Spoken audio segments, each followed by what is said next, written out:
Welcome back to the Nerd Talk podcast, nerdy talk for nerdy fans. I'm your host, Remington Keyes.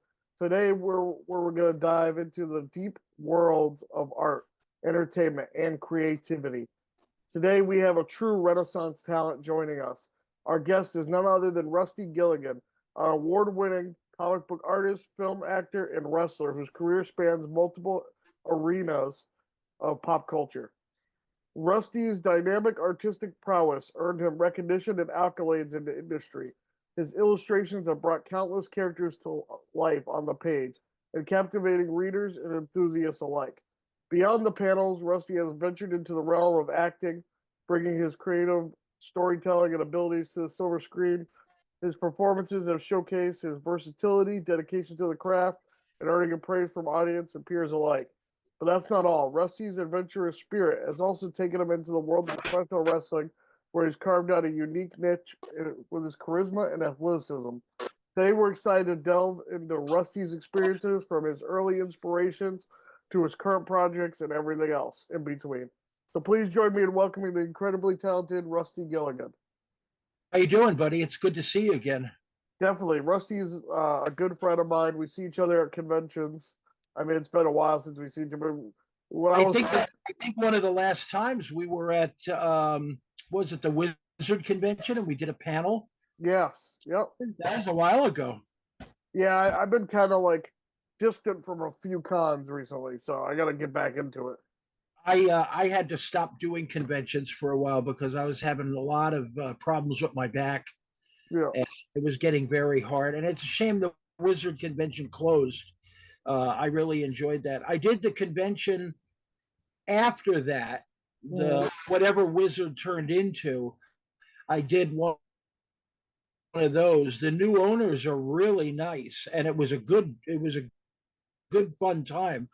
It was a little smaller. It looks like they closed a little bit of the room off, but they had big stars, and it was nice. It was really nice. But then they just took the whole thing down. I think that I don't understand why they would buy something, have a great name, have a good turnout, have good stars, and then want to just put their own name on it, change it, move it to someplace else. They could have just started up brand new and skipped, buying something. Right. But whatever. But it was a good time, though.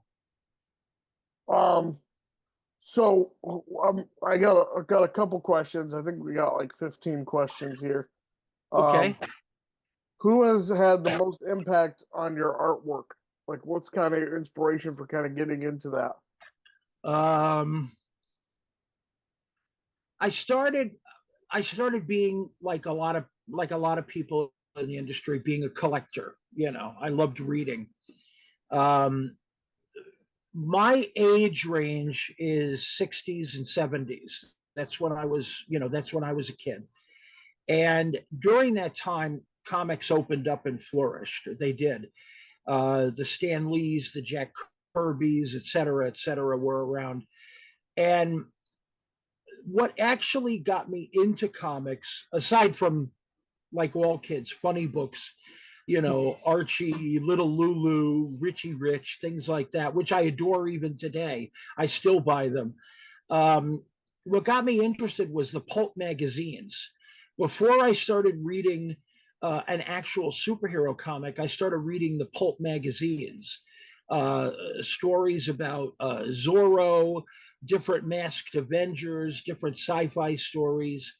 And then when I started actually working professionally, a lot of the people that worked in those industries started helping me out. I started getting clippings and old magazines. I started hearing things like, that's not how you draw a hand, this is how you draw a hand. And they would rip out a page from a book and send it to me in the mail, because there was no email or copy machines or any of that at the time.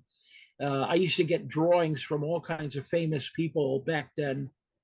I think the people that I admired the most, getting me into it, Stan Lee, but but for a different reason. A lot of people will say, "Oh, Stan Lee, Jack Kirby," and that's like the toss off. That's like saying, "What's your favorite vegetables?" Well, I like onions, and I like this, and I like that. But I actually met Stan Lee, and he actually gave me a job.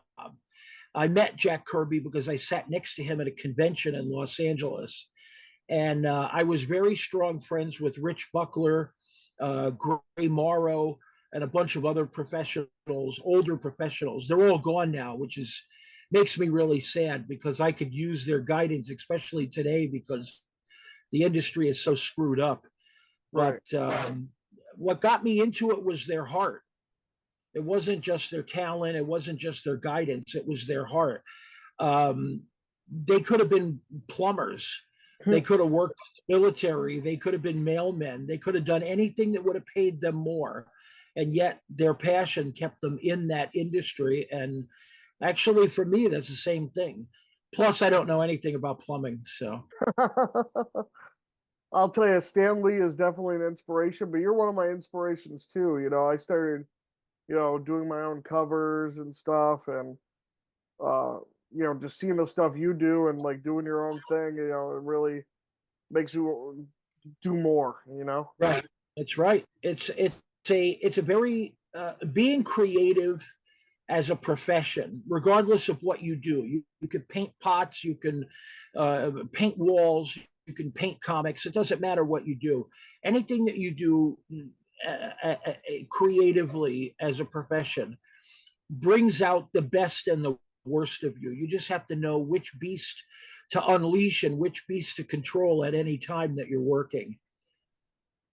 So, what are some of the biggest challenges you face while being in the industry? Um, well,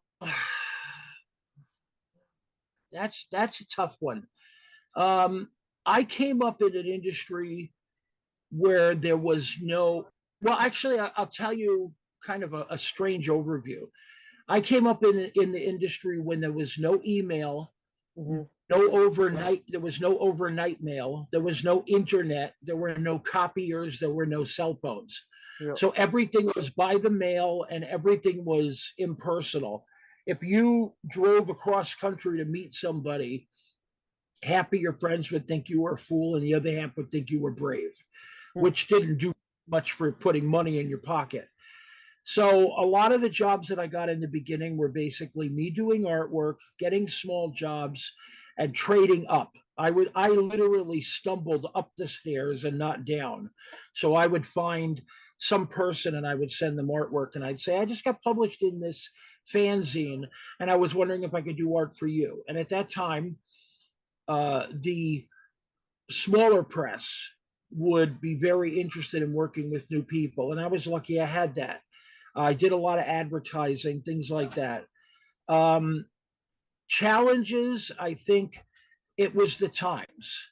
Hmm. See, the problem is there used to be, and I used to say this in panels all the time. There used to be a barrier of professionalism. You would go to Marvel, okay? You'd go to a convention and you'd be like, here's my portfolio and show it to, anybody that would look, any artist, any writer, anybody with a talent, anybody without a talent. And then they would say, her butt's too big, her hands don't look right. Is that a car? Oh my God, is that a penguin? And you know, every once in a while they'd hand you a business card or they'd say we'll call you, which they never did. Very competitive business.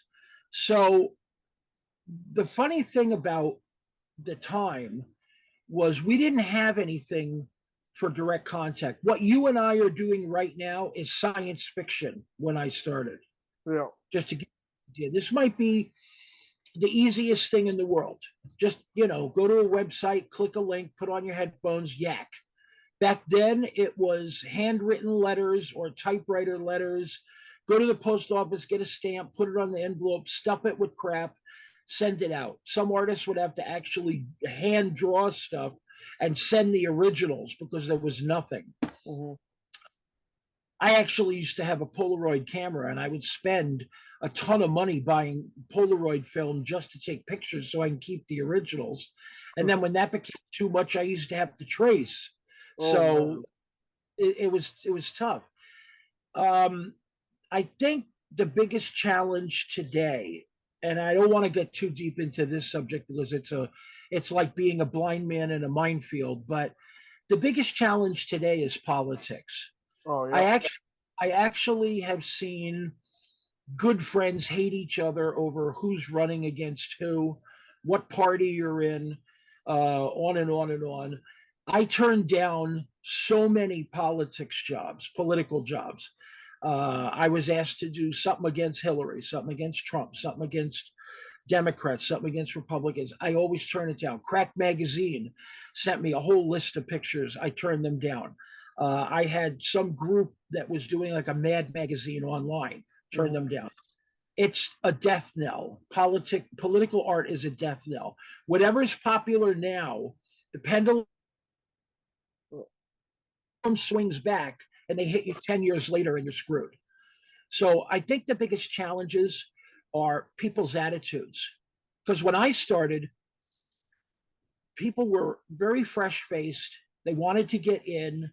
The conventions were less stars and more dime bins and dollar bins and buying your favorite comics and on and on and on. Everything was obtainable. I could literally, in 1975, let's say, I could literally save up hundreds of dollars and buy first appearances of Fantastic Four and Spider-Man and on and on and on. Today, they're at giant auction sites and you see them advertising magazines. Oh my God, best price paid ever for Spider-Man and whatever.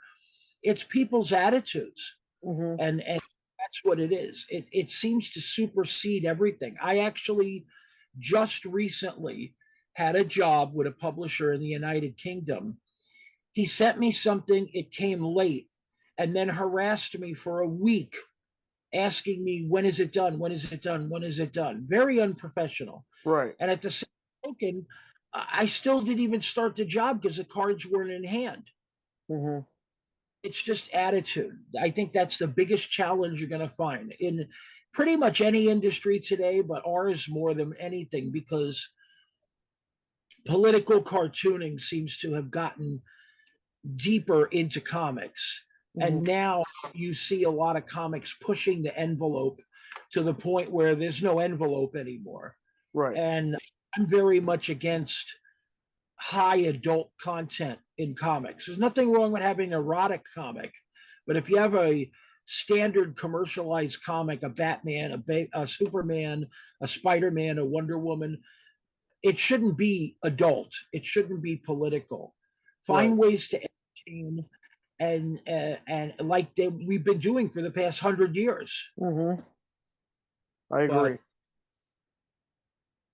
But that's about it. I mean, I could go on and on and on with that. Bad instances follow you, like not using aqua velva. But the thing is that um, I just think the industry is taking a bad turn. So tell us more how you got started. I know you started either on Little House on the Prairie or Pete's Dragon. I forget which one was first. But Well, I was a child actor, yeah.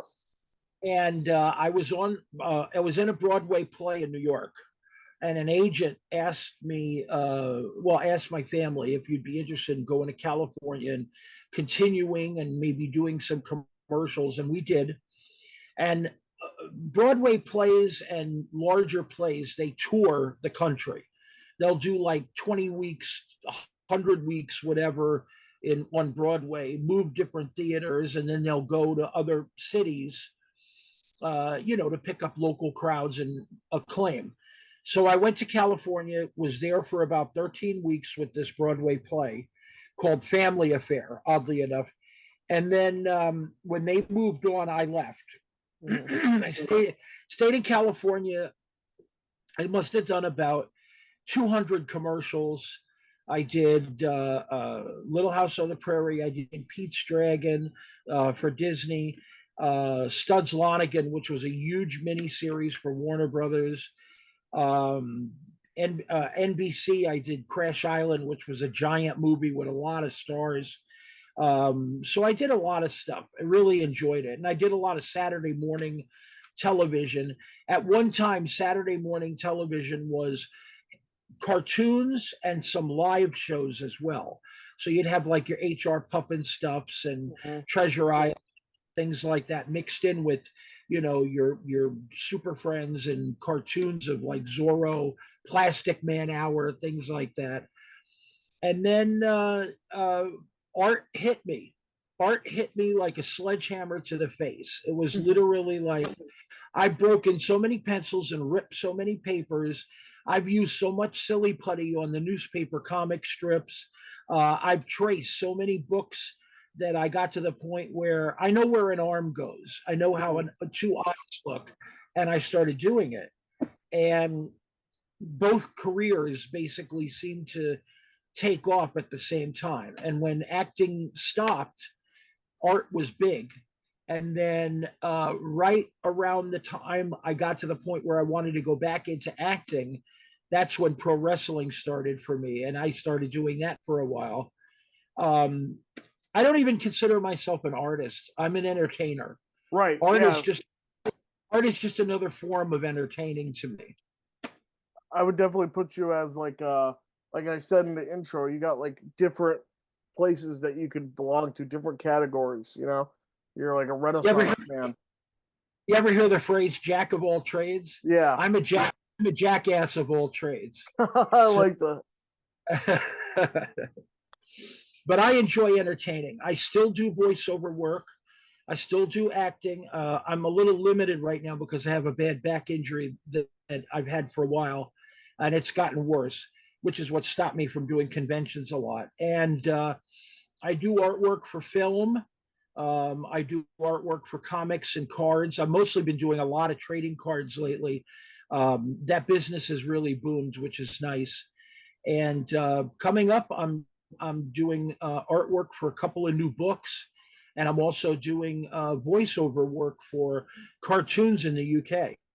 Well, didn't you also did the artwork for the Spider-Man movies, the original Tobey Maguire? Yep, Tobey Maguire, Spider-Man 2 and 3. And then I did Captain America, the first one, and I did the first Avengers.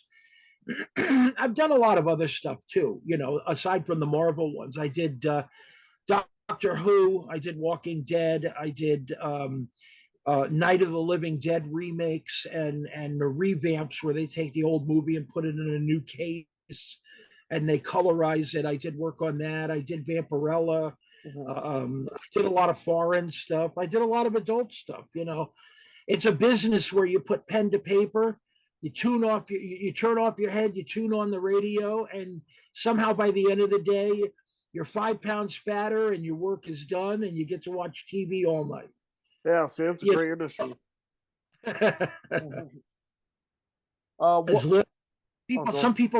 Some people think as long as the check cashes, it's a great job. My thing is, I really like the appreciation. When a publisher tells you, "Oh, I really like your work," yeah, the check will cash. That's nice. It wasn't my first thought because I started very young, and like all kids, your grandma hangs your crayon picture on the refrigerator, and it'd be like, "Wow, that's the best elephant you ever draw." Grandma, that's a penguin. Oh, even better. It's the appreciation, and I guess I never lost that. I'm almost 60, and I have never lost my fondness for appreciation for a job, which is why I do a lot of charity work. I think about a third of the stuff I do charity pieces. I donate to charity, and I also donate to a lot of animal shelters. And I'm glad you mentioned that because I feel like the same way with my books. I will like donate a lot of my books to like kids and stuff because I much appreciate them like liking my book and the lore than trying to get an extra buck out of them, That's very important. I was just doing an interview podcast yesterday. It was an artist panel online, And I told them the most important word in the English language when it comes to doing your work, being creative, is being able to endear yourself to your fans. Mhm. We or just the public, not fans, because people take that the wrong way. But the thing is that when you tell people this is my life experience, this is my heart and blood on paper, this is my sweat that went into this piece, and you give it to them. I want I want to invite you into my world. I want to show you my work. I want to invite you into the Lord, whatever it is that's your standard, whatever flag you operate under. It's nice. So I give away a lot of stuff. A lot of times I'll do artwork and I'll scan it into the computer, and then I'll do digital coloring, which I'm not a fan of digital, but the way you have to do things today, it changed. And I still draw everything by hand. I don't do any digital art, just coloring because of the way printing is now. And I will literally give the originals away. I'll run contests on Facebook or Instagram or Twitter. I'll give the artwork to the publisher for their Kickstarters and Indiegogos. I'll donate it to tricky trays and Chinese auctions and whatever for churches and things. So, but back to the appreciation thing. That's the most important thing. When I hear, oh, I got your picture, it looks really good, or yeah, we had a auction at our church and it raised $400 and something dollars. I'm like, I'm really happy because I don't have $400 in scratch to just hand over. So Right. I'm glad did it. It makes you happy. It does.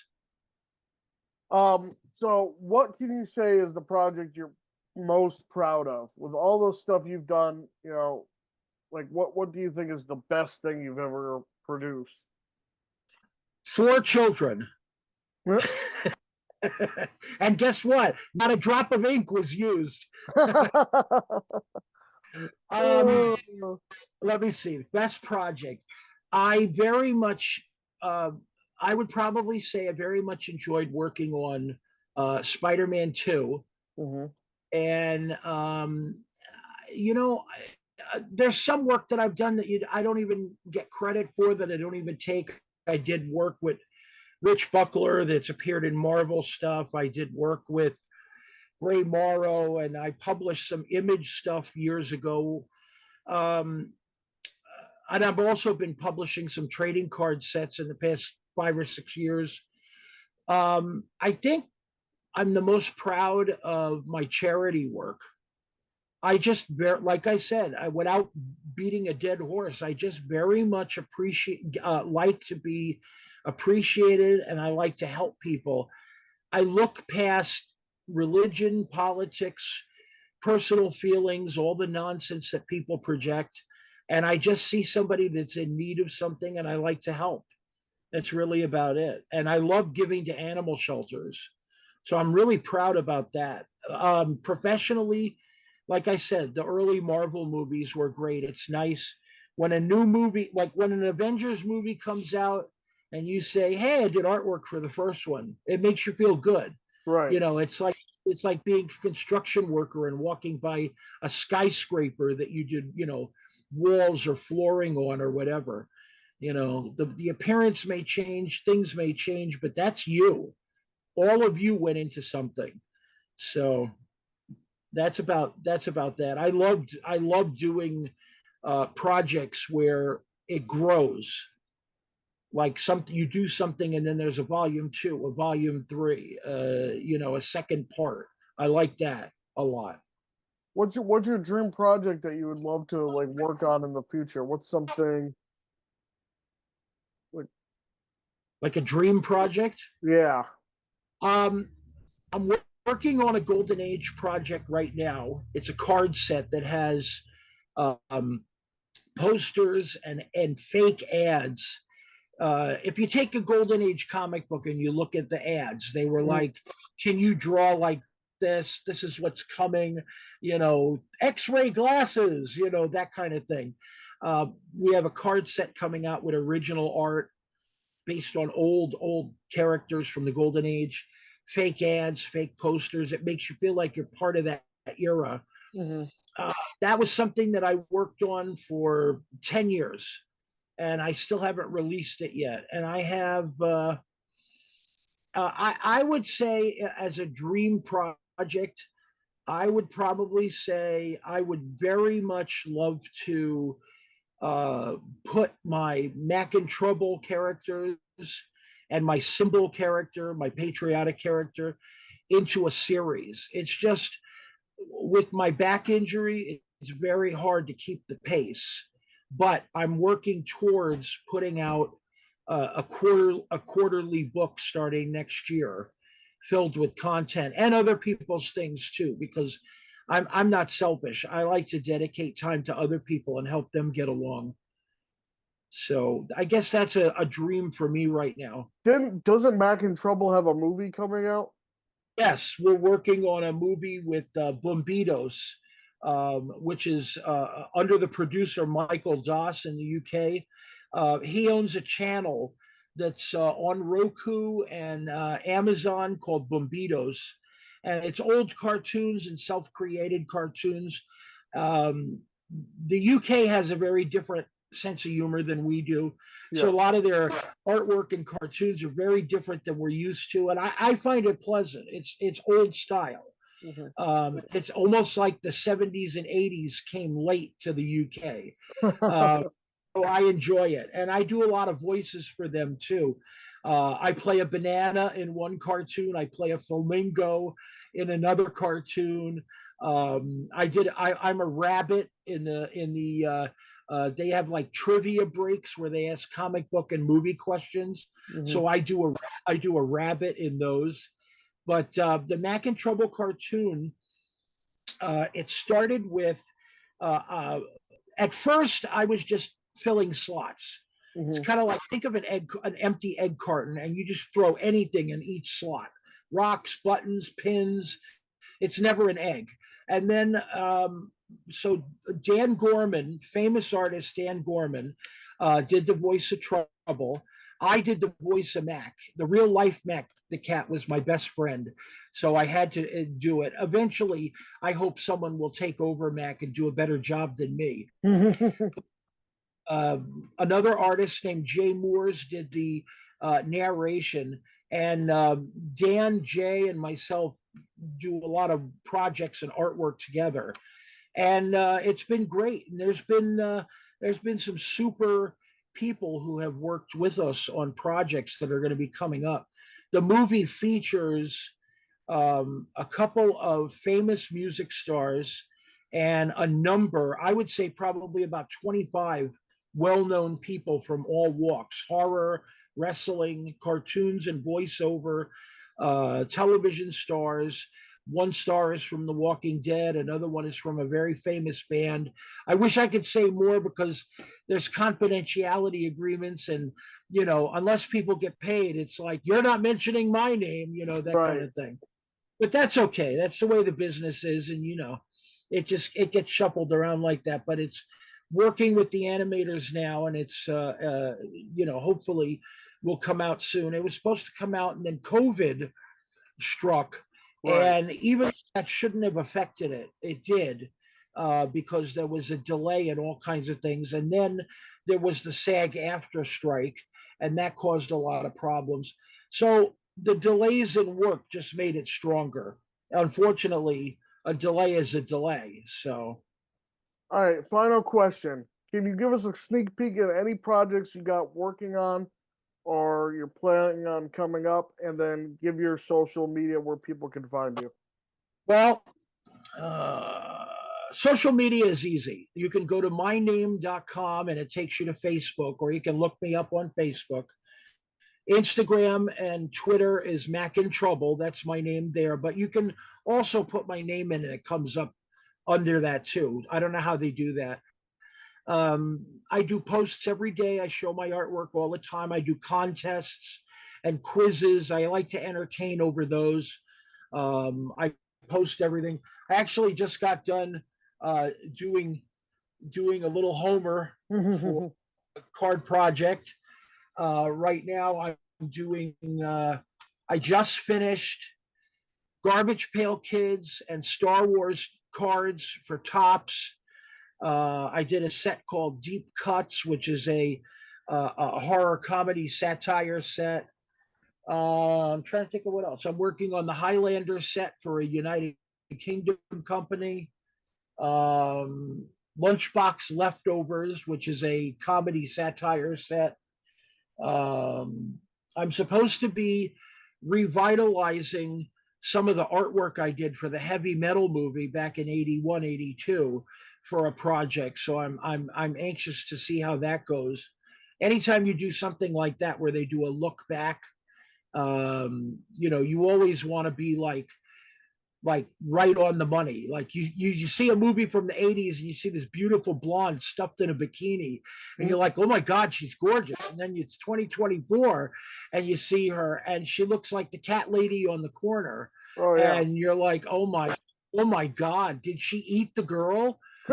So it's always different when you do the look backs, but hopefully this heavy metal project will be nice. It's official, so that's going to be a good one. And I have a couple of comic appearances coming up. I just did a cover for somebody, so I'm anxious to see how that goes. But as for being able to show anything, I wish I had known. I don't have anything handy. All right. Well, that's the end of our show for now. I loved having you on the show. Thank you for coming. Thank you for having me. Appreciate it, buddy. It was great seeing you. It's always a pleasure seeing you. You're definitely one of the nicest people I know and one of the best people I've met in the industry. You're very hardworking, and your work shows how hardworking you are.